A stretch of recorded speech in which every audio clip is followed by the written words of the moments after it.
नमस्कार मित्रों, मैं शिव प्रसाद अभिनव कोचिंग क्लासेस के इस प्लेटफॉर्म पर आप सभी का स्वागत करता हूं। और आइए आज हम अपनी इस कक्षा में हिंदी व्याकरण के अंतर्गत अध्ययन करते हैं प्रेरणार्थक क्रिया का।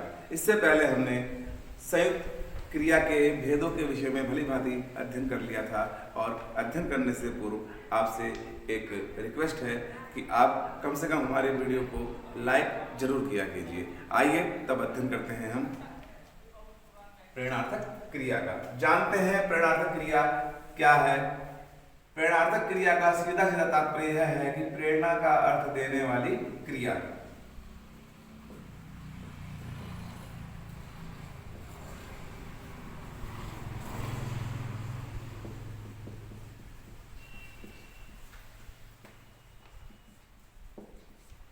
प्रेरणा का अर्थ देने वाली क्रिया।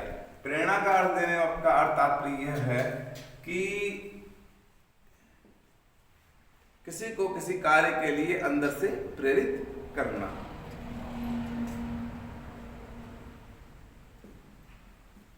किसी कार्य के लिए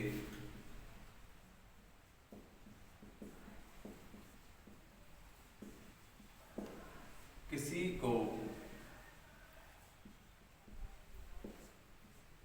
अंदर से प्रेरित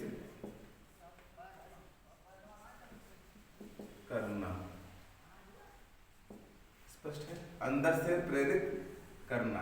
किसी को अंदर से प्रेरित करने का तात्पर्य सीधा सीधा है किसी दूसरे व्यक्ति को प्रेरित करना, मोटिवेट करना कि जिससे कि वह कार्य कर सके। इसका तात्पर्य यह है कि इसमें व्यक्ति स्वयं कार्य ना करके किसी अन्य को कार्य करने के लिए प्रेरित कर रहा है, अर्थात कार्य किसी दूसरे के द्वारा होना। कार्य किसी दूसरे के द्वारा होना। स्पष्ट है मित्रों? यहाँ पर कार्य क्या है? किसी दूसरे के द्वारा होगा, अर्थात जब हम किसी को प्रेरित करेंगे किसी कार्य के लिए तो वह व्यक्ति कार्य करेगा। जब वह व्यक्ति कार्य करेगा तो इसका मतलब हम स्वयं कार्य ना करके किसी दूसरे से कार्य करवा रहे हैं। तो इसके आधार पर हमारी परिभाषा स्पष्ट रूप से निकल कर आती है कि हम कह सकते हैं परिभाषा के रूप में कि जब कर्ता स्वयं कार्य ना कर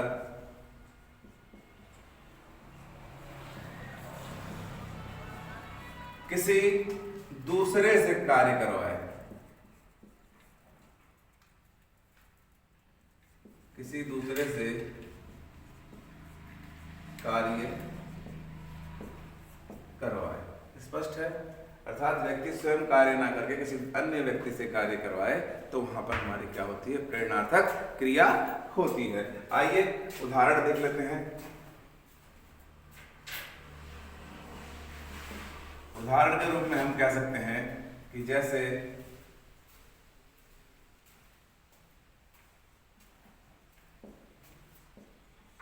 राकेश राजेश से पुस्तक पढ़वाता है।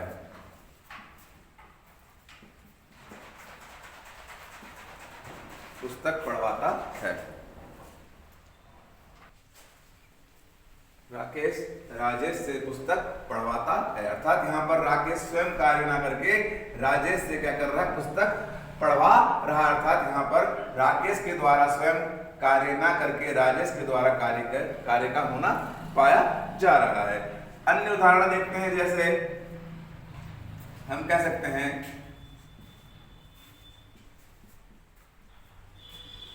अध्यापक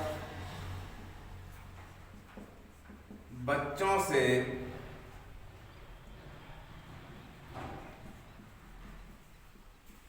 किताब पढ़वाता है। बच्चों से किताब पढ़वाता है। अब देखिए अध्यापक यहाँ स्वयं कार्य ना करके बच्चों के द्वारा कार्य करवा रहा है। स्पष्ट है मित्रों?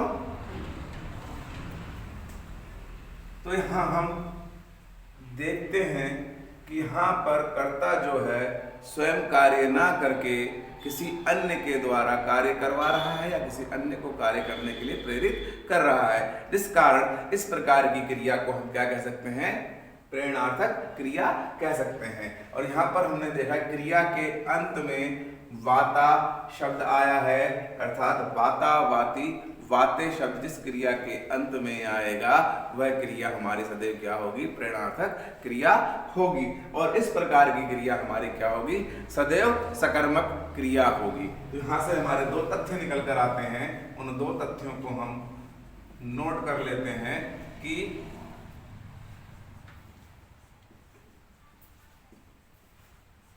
प्रेरणार्थक क्रिया सदैव सकर्मक क्रिया होती है। और दूसरा तथ्य निकलकर सामने क्या आया कि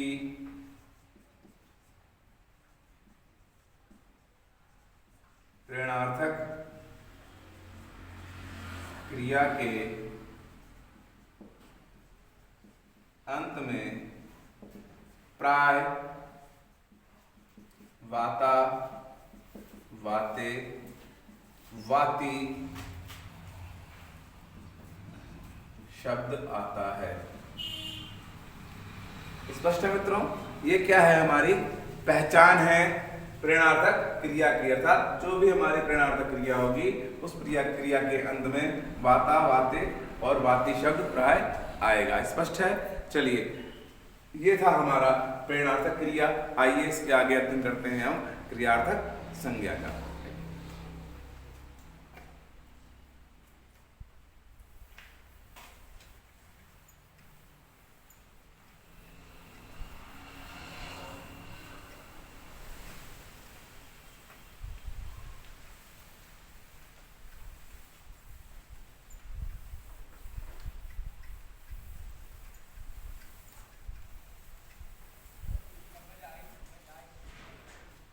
क्रियार्थक संज्ञा मित्रों,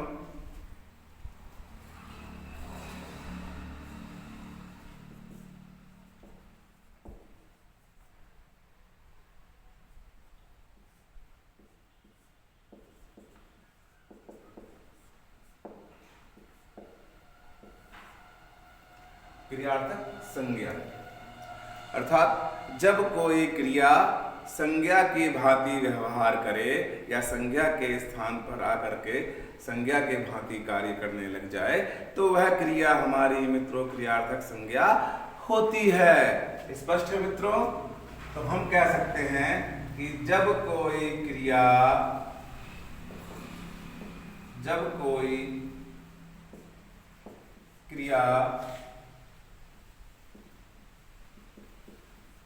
संज्ञा की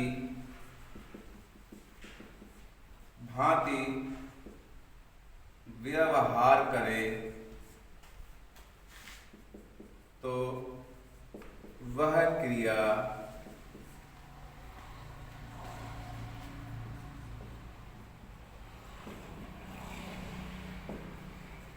क्रियार्थक संज्ञा कहलाती है। स्पष्ट है मित्रों। तो वह संज्ञा क्या कहलाती है, वह क्रिया हमारी क्रियार्थक संज्ञा हो जाती है। आइए उदाहरण के माध्यम समझते हैं इसको। जैसे हम कह सकते हैं टहलना एक अच्छा व्यायाम है। टहलना एक अच्छा व्यायाम है। देखिए टहलना हमारी मित्रों क्या है, क्रिया है। क्रिया के अंत में प्राय क्या आता है, ना आता है। लेकिन यहां पर ये क्या है, टहलना क्रिया होते हुए भी क्रिया के स्थान पर संज्ञा के भांति व्यवहार कर रही है, जिसके कारण क्या है, ये क्रियार्थक संज्ञा हो गई।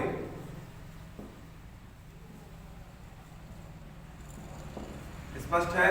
अन्य उदाहरण देखते हैं। जैसे हमने कह दिया धूम्रपान स्वास्थ्य के लिए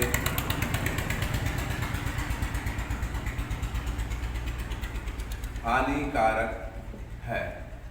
धूम्रपान स्वास्थ्य के लिए हानिकारक है। तो ये क्या हो गया मित्रों, धूम्रपान हमारा क्या है, एक प्रकार से क्रिया है, लेकिन यहाँ पर क्या है, संज्ञा के स्थान पर आकर के संज्ञा के भांति व्यवहार करने के कारण ये क्रिया क्या हो गई, हमारी क्रियार्थक संज्ञा हो गई।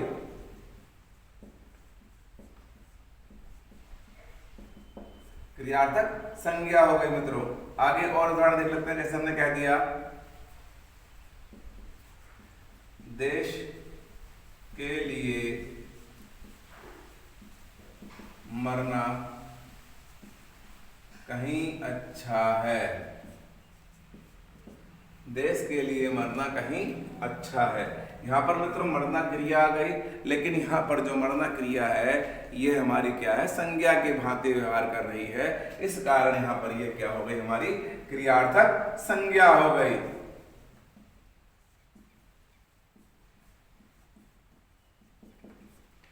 स्पष्ट है मित्रों। तो क्रिया हमारी समाप्त हो गई।